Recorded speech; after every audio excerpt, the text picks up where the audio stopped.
ഷിരൂരിൽ മണ്ണിടിച്ചിലിൽ കാണാതായ അർജുനു വേണ്ടിയുള്ള തിരച്ചിൽ 8ാം ദിവസം ആരംഭിച്ചിരിക്കുന്നു. കരയിൽ സിഗ്നൽ ലഭിച്ച ഇടങ്ങളിൽ ലോറി കണ്ടെത്താൻ ലോറി കണ്ടെത്താൻ ഇതുവരെ കഴിഞ്ഞിട്ടില്ല. ഗംഗാവാലി പുഴയിലാണ് ഇപ്പോൾ തിരച്ചിൽ നടക്കുന്നത്. നാവികസേനയ്ക്കും NDRFനും ഒപ്പം കരസേനയും ഈ പരിശോധനയുടെ ഭാഗമാകുന്നുണ്ട്. ഗംഗാവലി പുഴയിൽ നിന്ന് ഒരു സ്ത്രീയുടെ മൃതദേഹം കണ്ടെത്തി. ISRO കൈമാറിയ സാറ്റലൈറ്റ് ദൃശ്യങ്ങളിൽ വ്യക്തതയില്ല എന്നത് പ്രതിസന്ധി ഉണ്ടാക്കിയിട്ടുണ്ട്. ഹൈ വിസിബിലിറ്റി സോണാർ സംവിധാനം ഉപയോഗിച്ച് പരിശോധന നടത്തും എന്നാണ് ഉത്തര കന്നഡ ഡെപ്യൂട്ടി കമ്മീഷണർ ലക്ഷ്മിപ്രിയ അല്പം മുൻപ് പറഞ്ഞത്. Focus is on the river side. Based on the satellite image, they have narrowed down on certain pockets where sonar is also there and they have a radar also. Both are being done. Today, Navy is doing a deep penetrating sonar device. Based on the ISRO satellite imagery only, Navy has narrowed down on certain areas. In that area, they will be doing the sonar searching.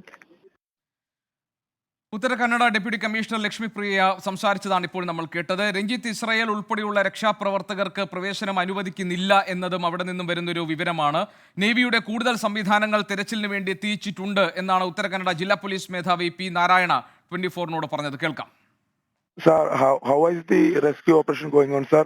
What any process? Now military and NDRF fellows searching the vehicle at the river side. Okay. And some engineers of science and the DRDO people are coming there. Okay. And they are seeing this spot, and we have the ISRO images about the mound inside the river. That operation abhi 6 AM se chalu ho gaya. Ranjit and also this guy, they are not allowed to inside Yes. today. See why? Because he is allowed for last 5 days. And whatever he want, we given him free hand at the mud side, but nothing has come thing, so that DC madam will take a call. Today only searching in river. Yes, yeah, river and all the places the military will do. ഏറ്റവും പുതിയ വിവരങ്ങളുമായി ഷിരൂരിൽ 24ന്റെ വാർത്താ സംഘം തയ്യാറായി നിൽക്കുന്നുണ്ട്. ഹാഷ്മി താജ് ഇബ്രാഹിം നമ്മളോടൊപ്പം ചേരുന്നു. അരുൺ പൂപ്പറമ്പ, അരുൺ പാർക്കൽ എന്ന ഞങ്ങളുടെ പ്രതിനിധികൾ തത്സമയം വിവരങ്ങൾ നൽകാനുണ്ട്. ഈ തെരച്ചിലിന് ഇനിയുള്ള ദിശ എന്തായിരിക്കും എന്നത് സംബന്ധിച്ചിട്ടുള്ള അതിൻ്റെ ഗ്രാഫിക്കൽ റെപ്രസെൻറ്റേഷനുമായി S. വിജയകുമാർ കൂടി നമ്മളോടൊപ്പം ഉണ്ട്.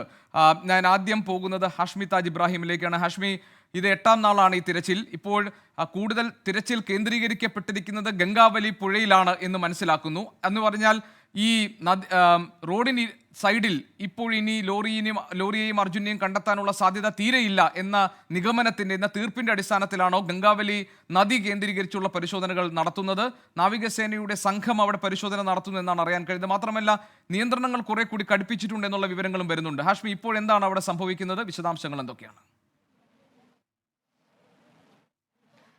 ഇത്രയധികം പരിശോധന നടത്തിയെന്ന് പറയുമ്പോൾ ഇപ്പോഴും ഗോപികൃഷ്ണൻ 8ാം നാളും നമുക്ക് അർജുനെക്കുറിച്ചോ അർജുൻ്റെ വണ്ടിയെക്കുറിച്ചോ, അർജുൻ പോട്ടെ ഒരു വലിയ വണ്ടിയാണ്, അതിനെക്കുറിച്ച് എന്തെങ്കിലും തരത്തിലുള്ള സൂചനകളുടെ അംശം പോലും ഇല്ല എന്ന് പറയുന്ന അങ്ങേയറ്റം സങ്കടകരവും ദൗർഭാഗ്യകരവും വേദനാജനകവും ധാർമ്മിക രോഷവും ഒക്കെ ഉണ്ടാക്കുന്നതാണ്. അതൊക്കെ മാറ്റി നിർത്തിയാൽ ഇന്നിപ്പോൾ മനസ്സിലാക്കാൻ കഴിയുന്ന, നേരത്തെ ഉത്തര കന്നഡ SP P. നാരായണ അരുൺ പൂപ്പറമ്പോട് സംസാരിച്ചിരുന്നു. SP പറയുന്നത് ഇന്നിപ്പോൾ നടക്കുന്നത് ഗംഗാവാലി പുഴയിലെ പരിശോധന മാത്രമാണ്. അങ്ങനെ പറയാനുള്ള കാരണം, അങ്ങനെ സമ്മതിക്കാനുള്ള കാരണം, എന്തുകൊണ്ട് മലയാളി രക്ഷാപ്രവർത്തകരെ അകത്തേക്ക് കടത്തിവിടുന്നില്ല എന്ന ചോദ്യത്തിനാണ് SP നാരായണ മറുപടി.